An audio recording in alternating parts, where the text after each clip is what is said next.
as they wrote their gospels, as if they were court stenographers. In other words, some people think that Jesus said something and then the four evangelists wrote it down. Well, right off the bat, there would have only been two who did that, and that would be Matthew and John, because Mark and Luke were not apostles.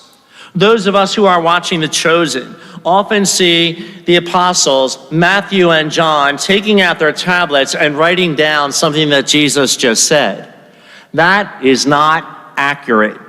As I've explained in previous homilies, scripture scholars agree that the Gospels were formed in three stages.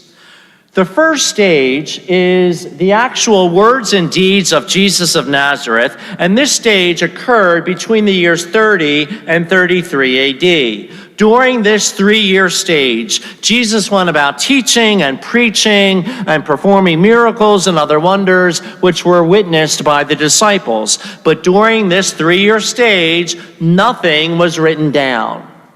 The second stage is the apostolic preaching. The second stage occurs between the year 33 AD, when Jesus died, rose, and ascended into heaven, and 65, which is the year that Mark wrote his gospel. During this 32-year stage, the apostles went out preaching and teaching what they heard Jesus say, what they saw Jesus do, but during this stage, nothing was written down. The third stage is the actual writing of the four accounts of the gospel. As I said, Mark wrote in 65 AD, Matthew and Luke wrote in 85 AD, John wrote in 90 AD. This morning's gospel of the healing of the deaf-mute gives evidence to this three-stage formation theory. The second stage of apostolic preaching covered a period of about 32 years, and if the people in Jesus' day are anything like your pastor, if I don't write it down, I'm not going to get it right.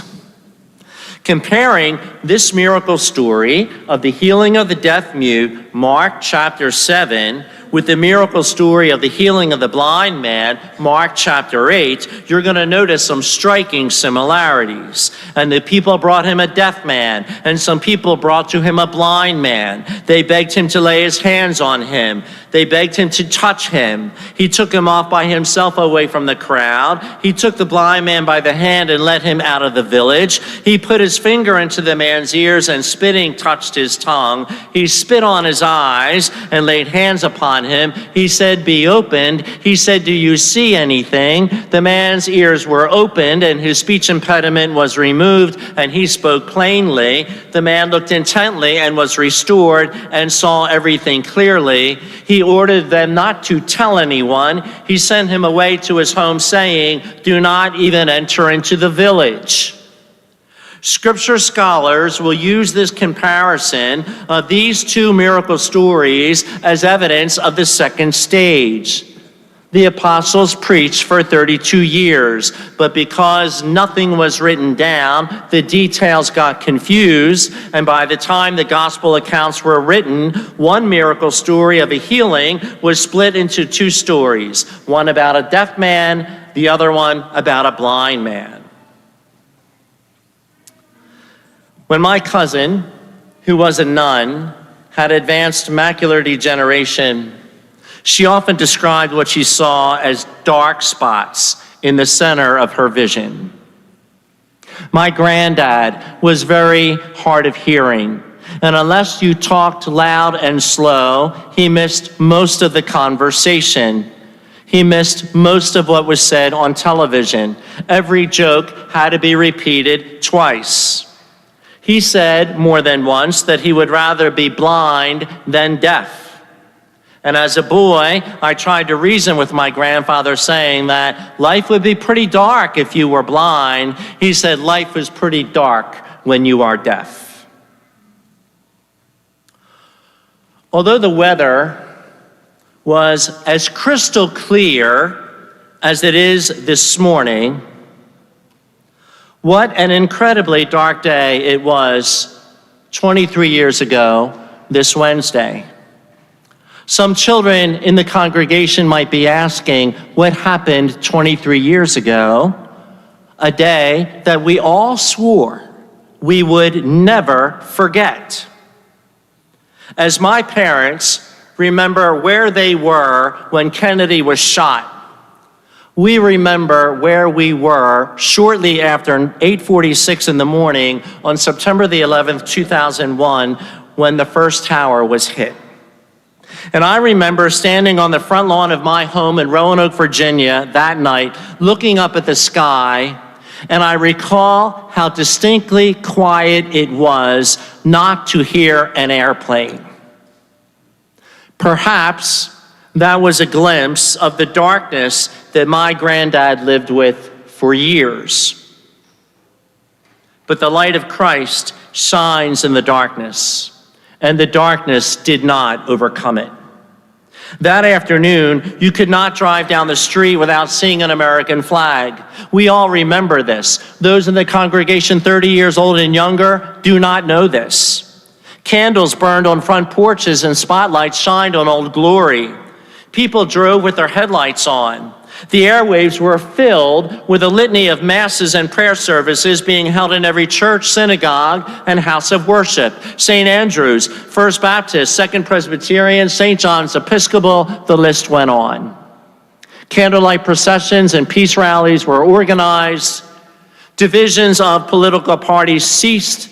And side by side in the National Cathedral in Washington, D.C., our country was led in prayer by President and Mrs. Bush, President and Mrs. Clinton, and former Vice President and Mrs. Gore.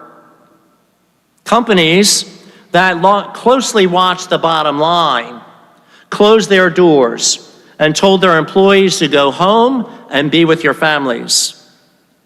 Companies that were so careful not to violate the religious rights of their employees put aside their fears, and they allowed their employees to gather for prayer.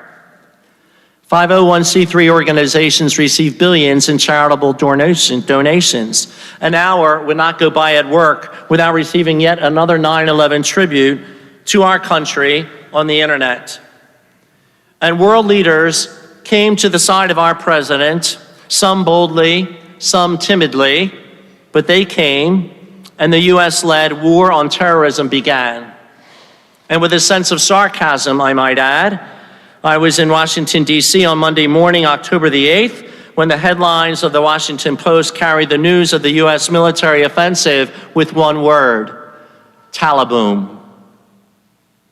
A country that seemed so dark on Tuesday, September the 11th, by that Friday, September the 14th, was a country brilliant with light, because the light of Christ shined in the darkness, and the darkness did not overcome it.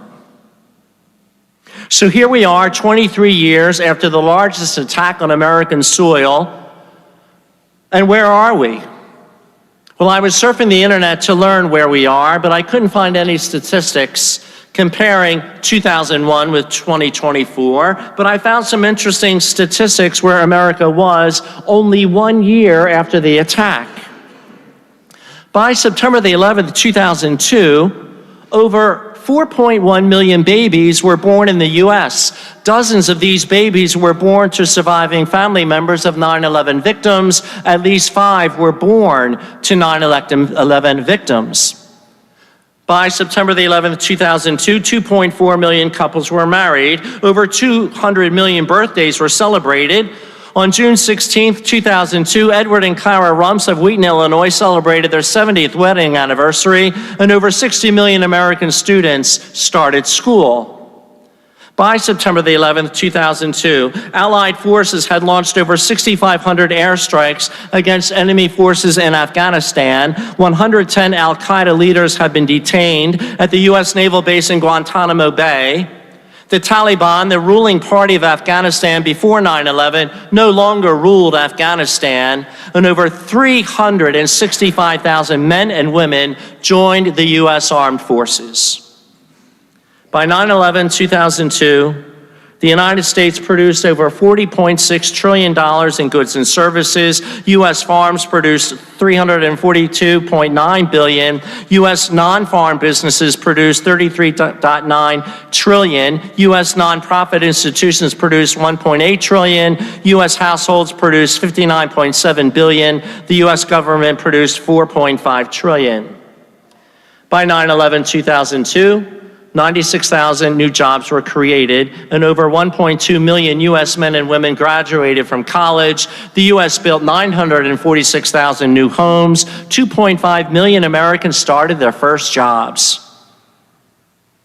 The 2002 Winter Olympics were held in Salt Lake City in the United States, and the United States claimed 34 medals. The U.S. Patent and Trademark Office granted more than 155,000 patents to innovators, and 300 billion shares were traded in the New York Stock Exchange. And by September the 11th, 2002, we celebrated Hanukkah, Christmas, Rosh Hashanah, Ramadan, Easter, and Independence Day.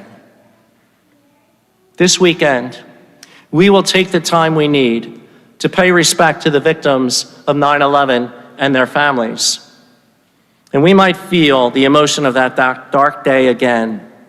But today, 23 years later and counting, we thank God because the light of Christ shined in the darkness, and the darkness did not overcome it. God bless America.